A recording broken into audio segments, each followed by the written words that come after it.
요즘 흑백 요리사의 전 세계적인 열풍입니다. 흑백 요리사가 한식을 주제로 멋지게 기획한 덕분에 제2의 오징어 게임이 될 것이라는 기대가 가득한 상황인데요. 이 와중에 세계적인 투자 귀재이자 한마디 한마디의 영향력이 상당한 워렌 버핏 회장이 흑백 요리사에 대해 코멘트를 남겨 화제를 모으고 있습니다. 심지어는 최대 투자처 중 하나인 일본에서의 비즈니스 미팅 이후 일식과 비교하며 이야기를 해서 일본 사람들의 자존심에 스크래치까지 내며 한식에 대한 이야기를 했다고 하는데요. 오늘은 워렌 버핏 옹의 일식에 대한 평가와 함께 미국 내 물고 있는 건강식으로서의 한식 열풍, 그리고 흑백 요리사를 통해 전 세계 누구나 쉽게 접근할 수 있는 한식 재료와 그 인기에 대한 이야기 이모저모를 전해드리려고 합니다. 먼저 잠시 저희 광화문 브리핑 채널 구독 설정도 부탁드리고요. 얼마 전 미국의 경제 전문 방송 CNBC에서 흥미로운 뉴스 하나가 방송을 탔습니다. 일본의 5대 종합상사 대표들을 만나 기업 투자에 나선 워렌 버핏 회장이 일본 음식의 최악이라는 평가를 내놓았다는 사실을 전한 건데요. 최근 공격적으로 일본 상사에 대한 지분을 늘려가는 상황 속에서 찬물을 끼얹는 발언이 공개되자 일본 재계는 손사래를 치며 모르쇠로 일관하고 있지만 자칭 미식의 나라라 자신하던 자존심에 큰 스크래치가 난 것만은 사실인 것 같습니다. 매체에 따르면 워렌 버핏 회장은 최근 일본 도쿄에서 미쓰비시, 미쓰이 등 일본의 5대 종합상사 대표들을 만났다고 하는데요. 이때 일본 음식을 코스별로 깔아줬지만 단 한 입도 입에 대지 않았다며 수년 전에도 이미 일식이 최악이라는 평가를 내린 적이 있는데 일본 음식에 대한 그의 혐오감은 여전했다라는 보도를 했는데요. 실제로 버핏은 초딩 입맛으로 유명한 것도 사실이지만 1989년 이미 일본 음식을 평생 먹지 않겠다고 선언하기도 했다죠. 반면 한국을 찾았을 때는 한국 음식, 특히 약과 등 달달한 한국 전통 다과를 적극적으로 즐긴 것은 물론이고 한복까지 입고 포즈를 취할 정도로 즐거운 시간을 보냈다고 해서 일본인들의 자존심을 상하게 했고요. 무슨 차이가 한국에서와 일본에서의 그의 표정을 이렇게 180도 다르게 했던 걸까요? 미국에서도 6살 초딩 입맛으로 유명한 워렌 버핏이니 조금은 봐줄 수는 있겠지만 일본 음식은 오랜 세월 마케팅의 결과로 고급으로 포장돼 있긴 하지만 사실 한식처럼 맛, 영양, 멋 모두를 갖고 있는 전통 있는 음식 문화에는 비할 바가 못 됩니다. 한참 못 되죠. 실제로 일본 내에서도 한식을 연구하며 차용하려는 움직임, 서양 국가에서도 한식이 고급과 대중을 아우르는 폭넓은 식문화로 자리 잡기 시작했고요. 비결이요? 단순합니다. 끝내주기 때문인데요.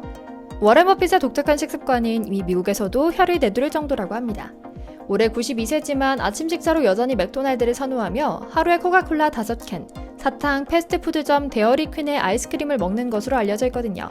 편식이 심한 만큼 남들이 정성껏 차린 음식에 대한 혹평을 늘어놓는 것으로도 유명합니다. 그러나 비즈니스에 있어서만큼은 예외였습니다.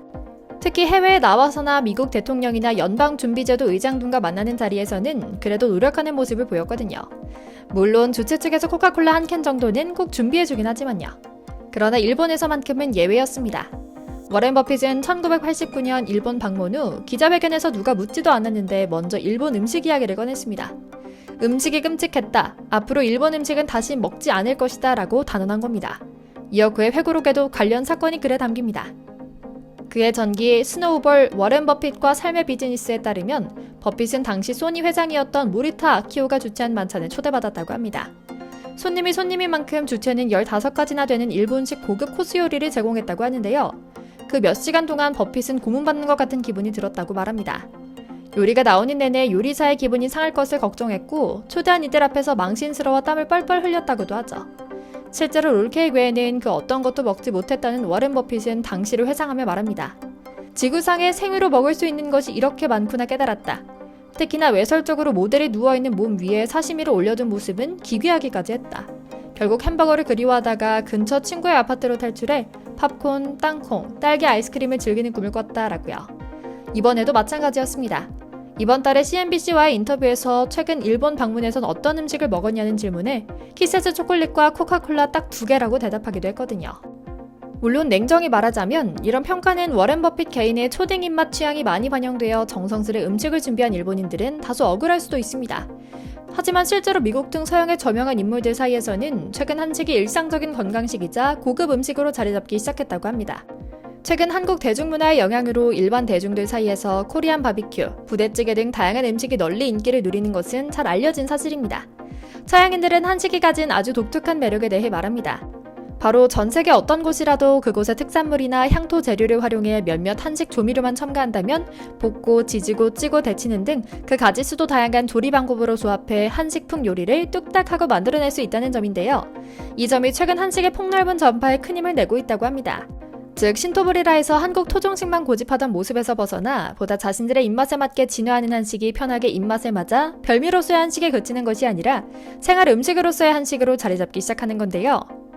실제로 최근 넷플릭스 흑백 요리사를 통해 묵은지, 시래기, 매생이, 들기름 등 지극히 한국적인 다양한 재료가 서양인들에게 잘 알려지며 그 인기는 더해가고 있습니다.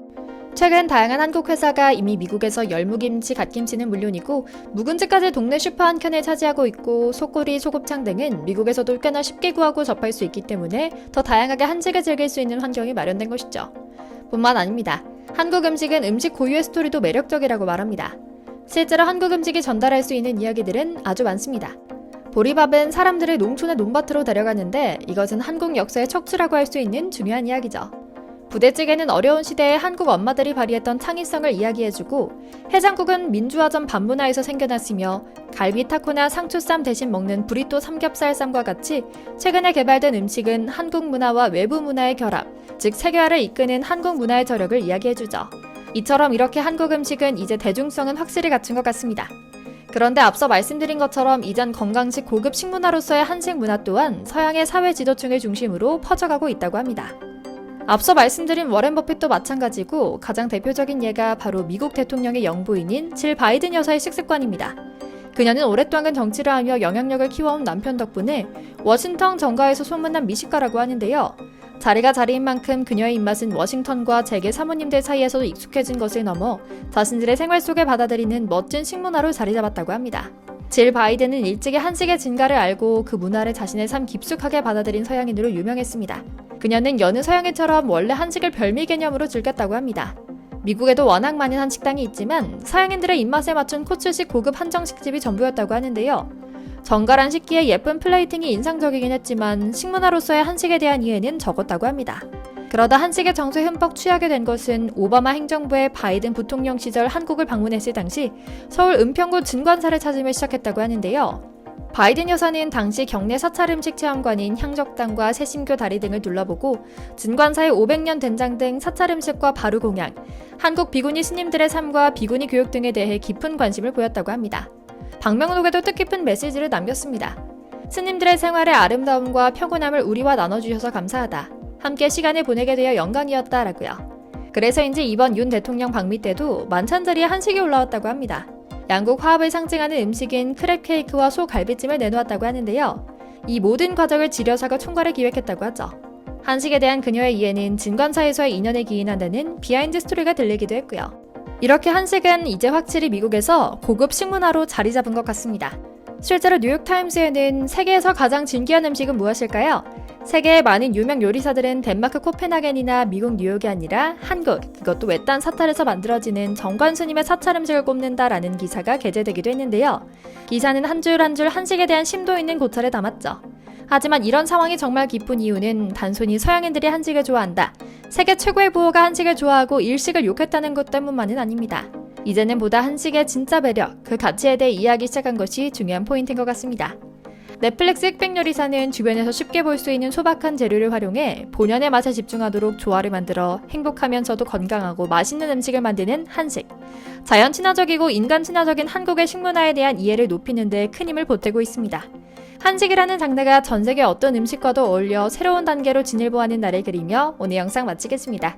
저희 광화문 브리핑 채널 구독, 좋아요도 부탁드리고요. 시청해주셔서 감사합니다.